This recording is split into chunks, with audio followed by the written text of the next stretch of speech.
வணக்கம். Big topic with Karthik Mayakumar. நம்ம இந்தியாவை மாலத்தீவு சமீபத்தில் முறைச்சிக்கிட்டாங்க பார்த்தீங்களா? இப்போ மாலத்தீவுக்குள்ள ஒரு விஷயம் நடந்துகிட்டு இருக்கு. பார்லிமெண்ட்டுக்குள்ள பாக்ஸிங். இதை பற்றி தான் முழுக்க பேச போகிற நிகழ்ச்சிக்குள்ள போகலாம்.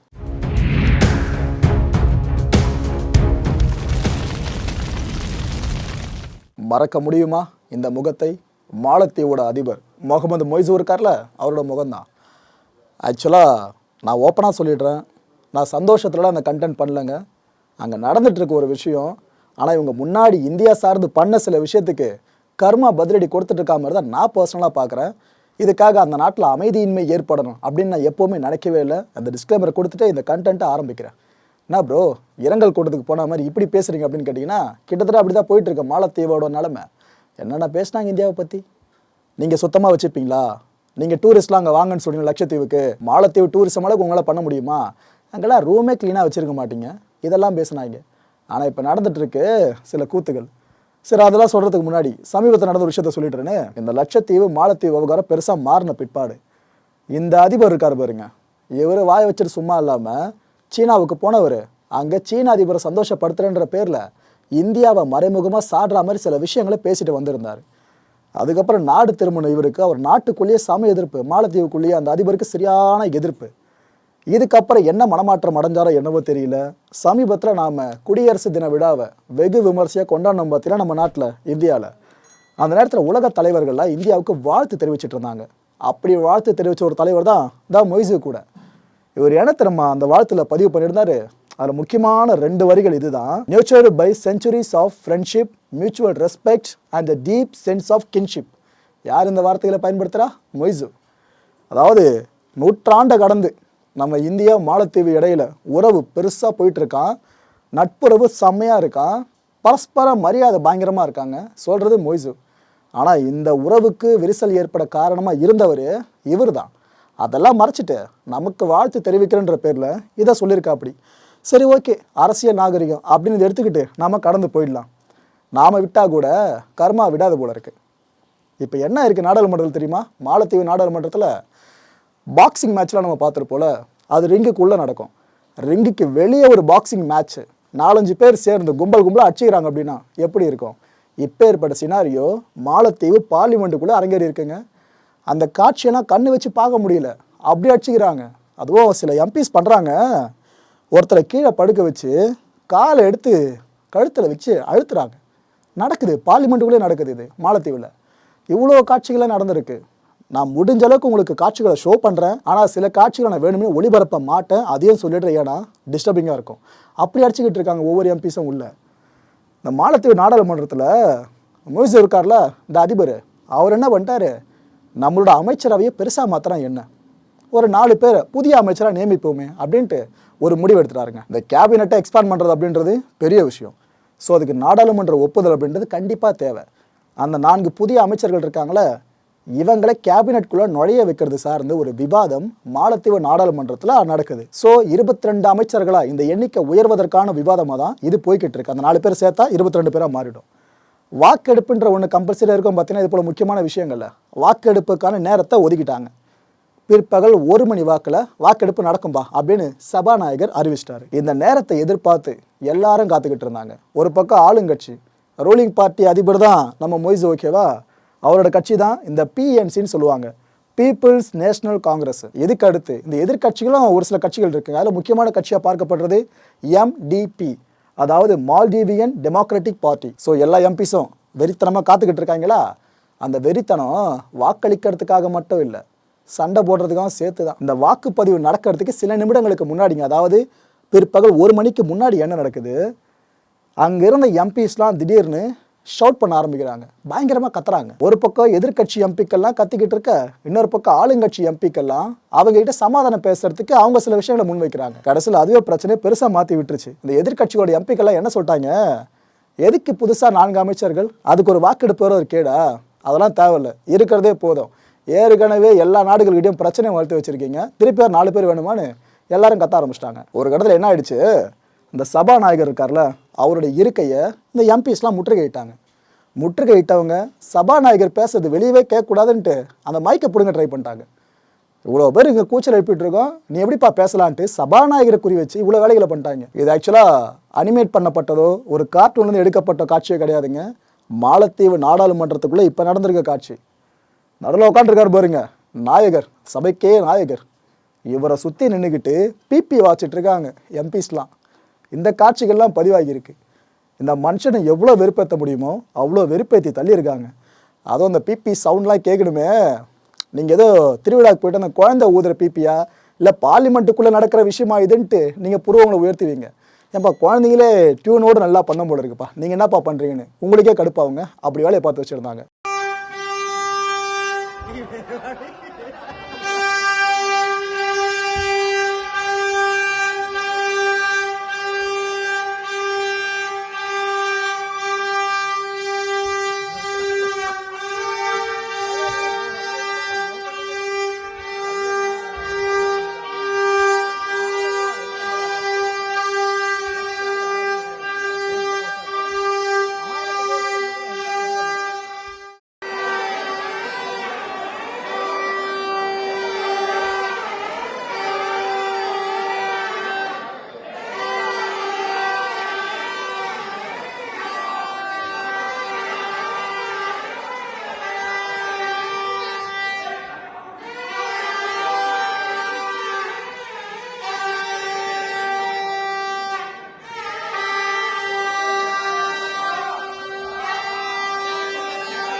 இந்த காட்சி மாலத்தீவு நாடாளுமன்றத்துக்குள்ளே பதிவு பண்ணப்பட்டிருக்க காட்சி.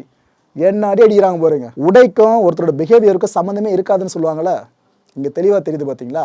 உடையை வச்சு ஒருத்தரை ஜட்ஜ் பண்ணக்கூடாதுன்னு. என்ன அடி பாருங்க. எனக்கு தெரிஞ்சு ஒவ்வொருத்தரோட பேக்ரவுண்டை செக் பண்ணால் இந்த கிரிமினல் ஹிஸ்ட்ரி எதனா இருக்குமான்னு தெரிலங்க. அப்பேற்பட்ட அடி பொழந்தெடுக்கிறாங்க. 2-3 பேர் பார்த்தீங்கன்னா வெறும் பஞ்சிங் மட்டும்தான் குத்திக்கிட்டு இருக்காங்க. அதில் இன்னும் சில எம்பிஸ்லாம் பார்த்தீங்கன்னா கிக்கு, வர்றவங்கெல்லாம் பட்டுன்னு கிக்கு. அதுவும் மேலே அந்த போடியம்ல இருந்து கீழே தள்ளி விடுவாங்க பாருங்க. அதெல்லாம் பார்க்குறப்ப ஏன்ப்பா கீழே வந்ததெல்லாம் செத்துக்கிட்டு போட்டு அது ஒரு தனி கேஸாக மாறுவேன்னு உங்களுக்கே பயம் வருங்க. அப்பேற்பட்ட சண்டைங்க.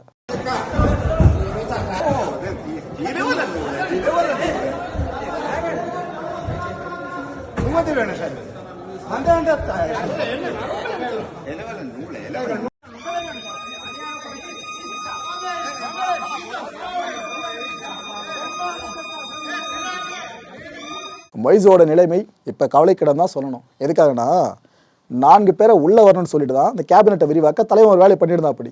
ஆனால் இப்போ அவருக்கே அது பெரிய ஆப்பா வந்து திரும்பி இருக்கு.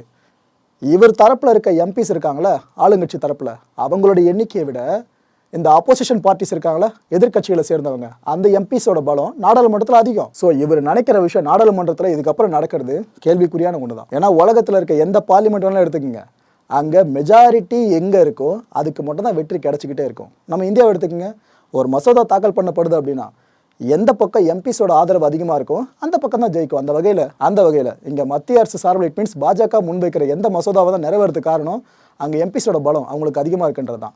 இதே போல தான் மாலத்தீவில். ஆனால் அங்கே ஆண்டிட்டு இருக்க தரப்போசம் பார்த்தீங்கன்னா எம்பிஸ் எண்ணிக்கை குறைவு. ஆப்போசிட் பார்ட்டிஸ்லாம் ஒன்றா இல்லாததுனால அங்கே எம்பிஸோட எண்ணிக்கை அதிகமாக இருந்தும் இவர் ஆண்டுகிட்டு இருக்காரு. பார்க்கலாம் இதுக்கப்புறம் பார்லிமெண்ட்டில் இவர் வைக்கிற சட்டம் செல்லுதா செல்லாமல் இருக்கான்னு சொல்லிட்டு. ரைட்டு, எதிர்கட்சிகள்லாம் சேர்ந்து ஒரு கூட்டறிக்கை வெளியிட்டிருக்காங்க. இந்த பாக்ஸிங் மேட்ச்லாம் முடிஞ்சது பார்த்தீங்களா, முடிஞ்ச கையோடு என்ன சொல்லிட்டாங்கன்னா மொய்சூர் மேலே தாங்க எங்களுக்கு கோவம் அப்படின்னு ஓப்பனாக சொல்லியிருக்காங்க. ஏன்னா மாலத்தீவு அப்படின்றது வெளிநாடுகளை நம்பியிருக்க பகுதி. சுற்றுலா பயணிகள் எந்த அளவுக்கு எங்கள் நாட்டுக்குள்ளே வராங்களோ அந்த அளவுக்கு எங்களுக்கு ரெவன்யூ மேலே போகும். ஆனால் அதிபர் மொய்சு அதுக்கான வாய்ப்பையே இப்போ சதைச்சிக்கிட்டு இருக்காரு. அதிபரோட வெளிநாட்டு விரோத கொள்கை சரியானது கிடையாது. இப்படியே எல்லாரையும் முறைச்சிக்கிட்டே இருந்தாருன்னா அவ்வளோதான். எதிர்காலத்தில் மாலத்தீவு அப்படின்றதே நாசம் ஆகிடும். இப்போவே முற்றுப்புள்ளி வச்சு ஆகணுன்றதுக்காக தான் நாடாளுமன்றத்தில் நாங்கள் அப்படி பிஹேவ் பண்ணணும்னு கூட்டறிக்கையில் சொல்லியிருக்காங்க. மாலத்தீவில் இருக்கிற எதிர்கட்சிகள்லாம் இப்போ முன்வைக்கிறாங்களே, இது போல் எல்லா நாடுகளிடையும் முறைச்சிக்கிட்டு இருக்காரு அது இதுன்னு சொல்லிட்டு மொய்சுவை. பிரதானமான 2 விஷயங்கள் இருக்குங்க நம்ம உற்று நோக்க வேண்டியது. 1, சைனாஸ் க்ரோயிங் இன்ஃப்ளூயன்ஸ். எஸ், இந்திய பெருங்கடல் பகுதி சார்ந்து எந்தெந்த நிலப்பரப்புகள் இருக்கோ அந்த நாடுகளை ஃபுல்லாக சைனா தன்னோட கையில் போட்டுக்கிட்டு இருக்கு. அந்த வேலையை அப்போதுன்னு பண்ண ஆரம்பித்து இப்போ வரைக்கும் பண்ணிக்கிட்டு இருக்காங்க. கடைசியாக மாட்டின ஒரு எலி தான் இந்த மாலத்தீவு, அந்த பொறிக்குள்ள. இவங்க சைனாவுக்கு சப்போர்ட் பண்ணுற பேரில் இந்தியாவை பகைக்க ஆரம்பித்தாங்க. இந்த மொய்சு இருக்கார் பாருங்க, அவர் பிரச்சாரம் பண்ணும்போது, இந்த அதிபர் தேர்தலுக்கு முன்னாடி பிரச்சாரம் பண்ணும்போது, இது போல் இந்திய ராணுவ வீரர்களை நம்ம நாட்டை விட்டு துரத்துவ அப்படின்னு சொன்னார். ஆக்சுவலாக நம்ம வீரர்கள் அங்கே இருக்கிறது அவங்க நல்லதுக்காகவும் தான். பட் அது அவங்க கண்ணுக்கு தெரியல, சொந்த செலவில் சூனியம். இவர் ஜெயிச்சு வந்த பிற்பாடு என்ன சொன்னார், இந்தியர்களே ஒட்டு மொத்தமாக வெளியேற்ற போகிறேன் மாலத்தீவிலிருந்து அப்படின்னு ஸ்டேட்மெண்ட்டை விட்டு மிகப்பெரிய சர்ச்சைக்கு வித்திட்டு இருந்தார். ஸோ சைனாவோட இன்ஃப்ளூயன்ஸ் மாலத்தீவில் பெருசாக மாறிக்கிட்டு இருக்கு. இதே மாதிரி தான் சைனா கால் வச்சதெல்லாம் ஒன்று ஒன்றா பாருங்கள். ஸ்ரீலங்கா, அப்படியே கொஞ்சம் வந்தீங்கன்னாக்கா பாகிஸ்தான், அங்கே என்னென்ன வேலையை பார்த்தோன்னு கண் கூட பார்த்துருந்தோம். இன்னும் சில பகுதிகளை தொட்டு இப்போ வந்திருக்க இடம் மால்தீவ்ஸ். இதையும் சைனா வாயில் போட்டுக்க அந்த டிராகன் அப்படின்றது இந்த மனுஷனுக்கு தெரிஞ்சிருக்கும்னு கண்டிப்பாக நினைக்கிறேன். அது தெரிஞ்சிருந்தோம் இது போல் வேலைகள் இவர் பார்த்துக்கிட்டு இருக்காருன்னா இவர் நாட்டு மக்கள் இருக்காங்களே இவங்களுக்கு எதிராக இவர் செயல்பட்டு இருக்காருன்னு அர்த்தம். ஏன்னா சீனா முதல்ல கடன் கொடுக்குற மாதிரி கொடுப்பாங்க, அதுக்கப்புறம் உன்னால் கடனை திருப்பி கொடுக்க முடியல, பரவாயில்ல, அந்த கடலோரமாக ஒரு பகுதி இருக்குல்ல, அங்கே நாங்களே போர்ட்டை கட்டி அதை நாங்களே எடுத்துக்கிறோமே அப்படின்றவாங்க. ஸோ இந்தியன் ஓஷன் சைடில் எங்கெங்கெல்லாம் அவங்களால ஒரு ஹப்பை கிரியேட் பண்ண முடியுமோ மிலிட்ரி சார்ந்து அந்த ஹப்பை கிரியேட் பண்ணுற வேலையை சைனா பண்ணிக்கிட்டு இருக்கு. இந்த சைனாவோட வலையில் மால்தீவ்ஸ் விழுந்துரும்ன்ற பயம் நமக்கு மட்டும் இல்லைங்க, மால்தீவ்ஸில் இருக்க எதிர்கட்சியினருக்கும் இருக்குது. அதனால தான் இவ்வளோ கலைபுரம் பார்லிமெண்ட்டுக்குள்ளே. ரெண்டாவது ஃபேக்டர் பார்த்தீங்கன்னா ஆன்டி இந்தியா பாலிசிஸ். மாலத்தீவு அதிபராக யார் வந்தாலும் சரி, அவர் ஒன்று சைனாவுக்கு ஆதரவாக இருப்பார், இல்லைனா இந்தியாவுக்கு ஆதரவாக இருப்பார். இதுக்கு முன்னாடி மாலத்தீவு ஆண்ட அதிபர்கள் இருக்காங்க பாருங்க, அவங்க பெரும்பாலும் இந்தியாவுக்கு ஆதரவாக தான் இருந்திருக்காங்க. நாம் இது வரைக்கும் மாலத்தீவுக்கு எதுவுமே வயிற்றில் அடிக்கலைங்க, நிறைய உதவி பண்ணியிருக்கோம். கொரோனா டைமில் நம்ம பண்ண உதவிங்க சொல்லி காட்டக்கூடாது, இந்த நேரத்தில் சொல்லலாம். உலகமே கொரோனா வேக்சின் பற்றாக்குறையோட தவிச்சிட்டு இருந்த நேரத்தில் மால்தீவ்ஸ்க்காக கொரோனா வேக்சினை கொடுத்து உதவின அரசு எது? நம்ம இந்தியன் கவர்மெண்ட்டு. இதுமாரி பல விஷயங்களை பண்ணியிருக்கோம். ராஜீவ்காந்தி அவர்கள் பிரைம் மினிஸ்டர் நம்ம இந்தியாவில் இருந்தப்போ மாலத்தீவு கவர்மெண்ட்டே காப்பாற்றுனது நாம தான், அதெல்லாம் மறந்துட்டாங்க. இப்போ பார்த்தீங்கன்னா ஆன்டி இந்தியா பாலிசிஸை முன்னாடி கொண்டு வந்து வச்சுக்கிட்டு இருக்காங்க. இது ரெண்டுத்தோட நெகட்டிவ் இம்பாக்ட்ஸ் இருக்குல்ல, அது இவரை விட அங்கே மாலத்தீவில் இருக்க எதிர்கட்சியினருக்கு தெளிவாக புரிஞ்சிருக்கு. என்ன ப்ரோ மொட்டை தலைக்கும் முழங்காலுக்கும் முடிச்சு போடுறீங்க, எங்கேயோ நடக்கிற ஒரு விஷயம் சைனா கூடயா கம்பேர் பண்ணி பேசுகிறீங்கன்னு சில பேர் கேட்குறீங்கன்னா, இந்த கப்பல் நான் சொல்கிற விஷயத்துக்கு சாட்சி. இப்போ சுட சுட ஒரு விஷயம் நடந்துட்டு எத்தனை பேர் கவனிச்சிங்கன்னு தெரியல. இப்போ நீங்கள் ஸ்க்ரீனில் பார்த்துட்டு இருக்கீங்களா, இந்த கப்பல் பேர் ஷியாங் யாங் ஹாங் 03.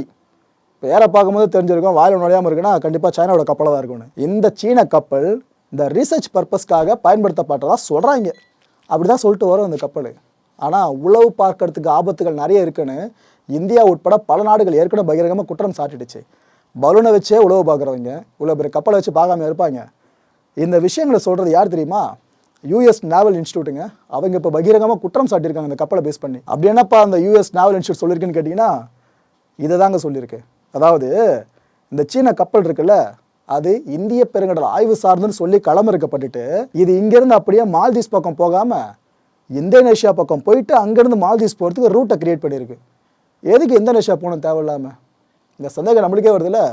அந்த நாட்டு ராணுவ வீரர்களுக்கு வராமையாக இருக்கும், வந்துருச்சு. ஐசிஜின்னு சொல்லுவாங்க, அதாவது இந்த இந்தோனேஷியன் கோஸ்ட் கார்டு. இவங்க என்ன பண்ணுறாங்க, அந்த சீன கப்பலை தடுத்து நிறுத்துகிறாங்க. சைனா பெரிய நாடு தான் இல்லைன்னு சொல்லலாம், அதுன்னு ராணுவ வீரர்கள் எண்ணிக்கை அதிக லட்சக்கணக்கில் இருக்காங்க. எங்கள் நாட்டு பாதுகாப்பு எங்களுக்கு முக்கியம், நீங்கள் எதுக்கு கப்பலை இந்த பக்கம் கொண்டு வரீங்க அப்படின்ட்டு அந்த கப்பலை நிறுத்திட்டாங்க. இந்த விஷயத்தை பொத்தி பொத்தி பாதுகாத்துருக்காங்க, வெளியே இடாமல். ஆனால் அமெரிக்கா, சைனா ஒரு விஷயத்தில் சிக்கனா அமெரிக்கா முதல்ல விஷயத்தை ஓப்பன் பண்ணிடுவாங்களே, அதே மாதிரி தான் இப்போ அமெரிக்கா இந்த விஷயத்தை ஓப்பன் பண்ணியிருக்கு. இது போல் இந்தோனேஷியாவால், நோட் பண்ணி பாருங்கள், சின்ன நாடு இந்தோனேஷியா, ஓகேவா, அந்த இந்தோனேஷியாவால் சீனாவோட கப்பல் விரட்டி அடிக்கப்பட்டிருக்கு அப்படின்ட்டு. இங்கே ஹைலைட்டாக என்ன தெரியுமா, அந்த இந்தோனேஷியா பக்கமாக அந்த கப்பல் வந்துச்சு பார்த்தீங்களா, அப்போ அந்த அதிகாரிகள் நிறுத்தி கேட்டிருக்காங்க எதுக்கு இந்த பக்கம்ட்டு. அப்போ அங்கே என்ன தெரியுமா விளக்கம் கொடுத்துருக்காங்க, கப்பலை இயக்கிட்டு வந்தவங்க, இது போல் கப்பலில் ஒரு குறிப்பிட்ட பகுதி உடஞ்சிருச்சு, அதை சரி பண்ணிட்டு போகிற வரைக்கும் நாங்கள் நின்றுக்கிறோம் அப்படின்றாங்க. லிட்டரலாக தெரியுதுல, ஏதோ ஒரு சித்து வேலையை பக்கம் உள்ளே வந்திருக்காங்கன்ட்டு. கப்பல் கொஞ்சம் போக வேற இடம்லாம் இல்லையா, அங்கே தான் வந்து போகணுமா. இதே மாதிரி தான் நம்ம இந்தியா பக்கமும் சில சீன கப்பல் அடிக்கடி வரும். கேட்டால் ரிசர்ச் பர்பஸ்க்காக வரணுவாங்க.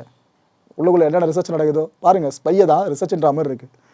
இந்திய பெருங்கடலில் சீனா எதையோ செஞ்சிட்ருக்குன்னு மட்டும் தெளிவாக தெரியுதுங்க. நாம் இப்போவும் விழிச்சுக்கிட்டு தவறிட்டோம்னாக்கா இந்தோனேஷியா பக்கம் இப்போ போன கப்பல் இந்தியா பக்கம் திரும்ப வரவும் வாய்ப்பு இருக்குது. மக்களே, இந்த கான்டென்ட்டை பொறுத்த வரைக்கும் நாமெல்லாம் சிந்திக்க வேண்டிய மிக முக்கியமான விஷயங்களில் முதன்மையான விஷயம், சீனாவோட கை ஓங்கிடக்கூடாதுங்க. ஏன்னா அடுத்த வல்லரசு நாடு அப்படின்றது இந்தியாவாக இருக்கணுன்றதுல ஒரு இந்தியனா நான் பெரிய கனவு கண்டுட்டு இருக்கேன். எல்லாருக்கும் அந்த கனவு இருக்குன்னு நம்புகிறேன். அந்த போட்டி ஆரோக்கியமாக இருக்கலாம். ஆனால் ஒரு நாடை சதி பண்ணி கீழே தள்ளிட்டு இன்னொரு நாடு மேலே போய் உட்காந்துடக்கூடாது. இந்த நரித்தந்திரமான வேலையை தான் சைனா பார்த்துட்டு இருக்க மாதிரி இருக்குது. ஸோ சீனாவோட கை ஓங்கிடுச்சு இந்த இந்தியன் ஓஷன் சைடில் அப்படின்னா அது பின்னாடி நமக்கே ப்ராப்ளமாக வந்து முடியும். ஸோ இப்போ விழிச்சுக்கிறது நல்லது. ரெண்டாவது சிந்திக்க வேண்டிய விஷயம், மாலத்தீவு ஒத்து ஊதிட்டு இருந்தாங்களா சைனாவுக்கு. காரணம் புரியுதா? அவங்க கப்பல்லாம் இந்த பக்கம் வரணும், மால்தீவ்ஸ் பக்கம். அவங்க அங்கே ஒரு கடற்படை சார்ந்த ஹப்பை கிரியேட் பண்ணும். எதுக்கு சைனா ஃபண்டை கொடுக்குது? அதுக்காக தான் மாலத்தீவு அதிபர் இவ்வளோ விஷயங்களை பேசிக்கிட்டு இருக்காரு. மாலத்தீவோட வளர்ச்சிக்கு மட்டும் தான் அந்த ஃபண்டு பயன்படுதா இல்லை? சரி, ஓகே. மூணாவது சிந்திக்க வேண்டிய விஷயம், மாலத்தீவு மக்களோட மனநிலை இருக்குல்ல, இதை அந்த மால்தீவ்ஸ் கவர்மெண்ட் புரிஞ்சுக்கிட்டே ஆகணும். புரிஞ்சால் மட்டும்தான் பழைய மாதிரி இந்தியாவோட சுமூகமான உறவை அவங்கள கொண்டு போக முடியும். சும்மா சுதந்திர தினத்துக்கும் குடியரசு தினத்துக்கும் ஒரு வாழ்த்து செய்தி மட்டும் 2 நாட்டோட உறவை பலப்படுத்தி கொண்டு போயிடாது. இதை புரிஞ்சுக்கணும். நாலாவது மிக முக்கியமான சிந்திக்க வேண்டிய விஷயங்க, ஆக்சுவலாக சர்க்காசமாக தான் சொல்கிறேன், சீரியஸாக எடுத்துக்காதீங்க.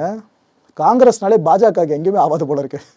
ஏன்னா இந்தியாலையும் பிஜேபி வர்சஸ் காங்கிரஸ், மால்தீவ்ஸ்லையும் பார்த்தீங்கன்னா மொய்சோட பார்ட்டி இருக்குது பாருங்க, பீப்புள்ஸ் நேஷனல் காங்கிரஸ். என்னவோ புரிஞ்சோம் பிஸ்தா. அடுத்த நிகழ்ச்சியை சந்திக்கலாம். நன்றி, வணக்கம். வணக்கம் மாயம் ஸ்டுடியோஸ் நண்பர்களே.